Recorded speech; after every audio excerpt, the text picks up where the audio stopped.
Olá pessoal, meu nome é Fabiane, sou psicóloga clínica aqui na cidade de São Roque e venho nas últimas semanas, junto com o pessoal do Instituto HELP, trabalhando engajados na campanha de prevenção e conscientização sobre suicídio. Nós estamos aí alinhados com o Setembro Amarelo. Essa, esse assunto é muito pesado, é muito denso. Eu adoraria trabalhar com vocês um outro tipo de conteúdo, mas não posso parar e deixar de lado algo que precisa ser esclarecido, ser debatido, tirar essa característica de tabu para que a gente possa diminuir, influenciar de forma a ter menos incidência de suicídios no país e no nosso mundo. Então, quando nós começamos essa campanha, o nosso primeiro vídeo foi em 27 de julho. De lá para cá, são cerca aí de 43 dias. Nesses 43 dias, salvo algumas variações que a gente sabe que é passível, né, de alterações para mais ou para menos, mas de acordo com os dados da OMS, nós perdemos cerca de 100 mil pessoas vítimas de suicídio. Talvez para você esse é um número pequeno, vai comparar com as vítimas da Covid, vai comparar com as vítimas de violência, as vítimas da dengue, da zika, não sei mais do que você pode comparar. Na minha cabeça eu penso que tem 100 mil famílias, amigos, cônjuges, filhos, pais, mães, pessoas que estão sofrendo a morte dos seus entes queridos. Então, para mim, 100 mil pessoas não é um número aceitável. A gente pode e deve fazer a diferença para que esse número mude significativamente. Quando eu penso nisso, para mim me traz dor, me traz tristeza, porque talvez esse nosso trabalho seja um trabalho pequenininho, de formiguinha, mas pode ser que em algum momento eu consegui falar para alguém e trazer compreensão, trazer acolhimento, trazer a possibilidade de enfrentar os seus problemas, de enfrentar as suas dificuldades, de encarar o seu sofrimento de uma maneira melhor.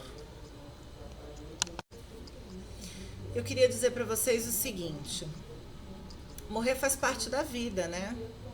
Todos nós vamos morrer.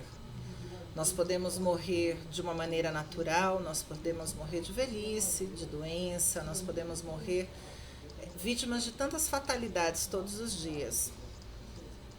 O fato de que todos nós podemos morrer não significa que a gente aceite a morte de uma maneira tão natural, exceto em algumas culturas e até algumas religiões que lidam um pouco melhor com isso. Mas o fato é que lidar com o luto traz sofrimento. E a minha pauta de hoje, a minha proposta de hoje é refletir junto com as pessoas que perderam os seus entes acometidos da decisão de dar cabo à própria vida, de se suicidar. Tem uma frase do Fernando Pessoa que fala assim: morrer é apenas não ser visto. Eu vou além. Morrer é você deixar o beijo que podia ser dado no ar. Morrer é você deixar o abraço que podia ser dado no ar. Morrer é não ter para quem contar a piada, para quem dividir a luta, com quem conversar a respeito de coisas muitas vezes sem importância do cotidiano. É não ter com quem mais fazer planos. É não ter o sorriso presente. Morrer não é tão simples assim. Muitas vezes é mais fácil para quem morre. E quem fica? Como é que lida com a morte? A morte de uma pessoa que se suicida desperta em quem fica além de uma tristeza gigantesca, já típica da morte, da perda, mas ainda maior, porque ela vem acometida de culpa. Será que eu podia ter feito mais alguma coisa? O que eu não fiz, o que eu podia ter feito? Será que eu não fui digna de mais amor para que valesse a pena ficar aqui? Será que eu não fui digno do interesse do outro, do respeito do outro, da importância do outro, para que ele decidisse ficar e não partir? Será que eu fui uma boa mãe? Um bom pai? Um bom amigo? No que eu faltei? No que eu falhei?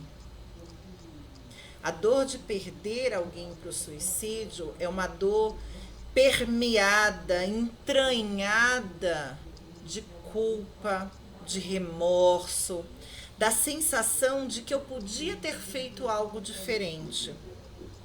E hoje, ao parar aqui na frente dessa tela, ao me comprometer e dizer para você que essa dor tão gigantesca, ela precisa, para que você tenha um pouco de sanidade mental, ser minimizada, o que eu preciso que você entenda é que essa culpa precisa ser deixada de lado. Porque não foi a sua decisão, não foi a sua ação quem fez isso, foi o livre-arbítrio do outro. Foi a compreensão que o outro teve que não tinha mais o que fazer para dar fim àquele sentimento de incompletude, de desimportância, a dor que ele não conseguia mais enxergar como possível de ser resolvida. E sobre isso a gente não tem nenhum poder. Nós viemos ao longo dessas semanas trabalhando a importância de conhecer as patologias, de enxergar as bandeiras vermelhas que muitas vezes assolam e assombram as famílias, as amizades, as relações sociais, as relações profissionais, e que muitas vezes a gente não conhece, não sabe, não tem tanto poder para ir ali e oferecer ajuda, oferecer o ombro amigo, conversar, intervir, criar a possibilidade de um resultado diferente para esse sofrimento. Mas eu também falei para você, existem doenças, existem o uso muitas vezes de substâncias como álcool, como drogas, que tem um poder na impulsividade do outro, que não há amor, que não há acolhimento, que não há conversa que consigam fazer a diferença. E aí eu posso te dizer, com toda a propriedade, como ser humana, como terapeuta, como uma pessoa que acredita na vida, que eu não desisto de tentar resgatar o outro para a vida. Eu não desisto de atender os pacientes que têm ideias suicidas.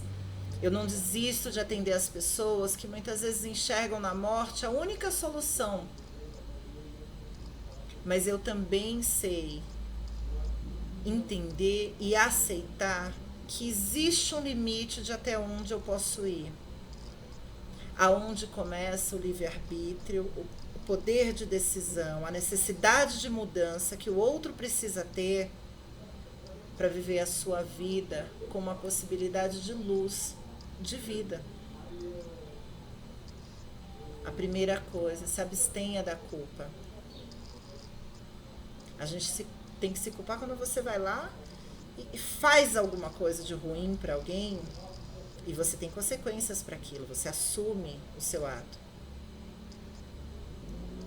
Mas você não pode criar tantos protocolos de segurança, de cuidado, que impeça efetivamente alguém de cometer algo contra si mesmo.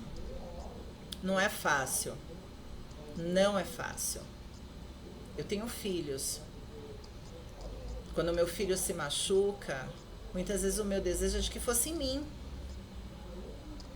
Quantas vezes se ralou, quantas vezes bateu a cabeça, Eu tenho uma filha adolescente que às vezes frustrada, decepcionada, com as descobertas que vai fazendo ao longo do seu crescimento e vem com muita dor. A minha vontade é tirar aquela dor.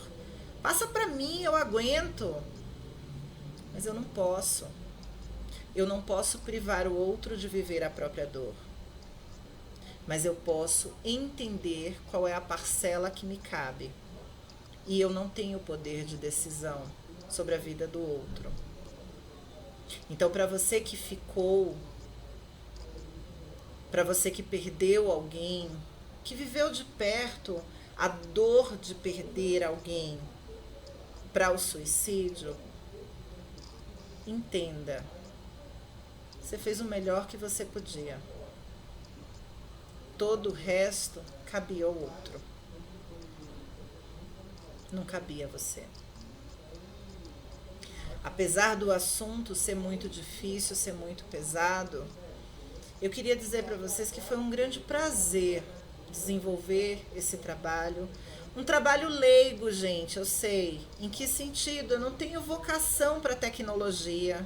Meus vídeos nem sempre vão sair de uma maneira profissional, né? Com a iluminação, o som adequados. Mas eu tive muito prazer em saber que a minha voz podia ser ouvida por alguém que está sofrendo. Podia dar uma luz, clarear a ideia de um pai, de uma mãe que caminha na amorosidade, que caminha em resgatar o seu filho. Um amigo que se preocupa de verdade com alguém que está sofrendo. Alguém que quer fazer a diferença na vida do outro e que se importa. E saber que algo que eu pudesse falar poderia ajudar nessa luta tão difícil. Isso me trouxe muita satisfação. E eu espero de verdade ter contribuído com vocês. É um mês de conscientização. É um mês de um assunto muito difícil. Abra os olhos. Não é frescura, não é drama, não é falta de Deus. Suicídio é assunto sério. Leve a sério e faça a diferença. Um abraço, fiquem com Deus e que vocês possam aproveitar esse momento da melhor maneira possível. Foi um grande prazer. Até a próxima.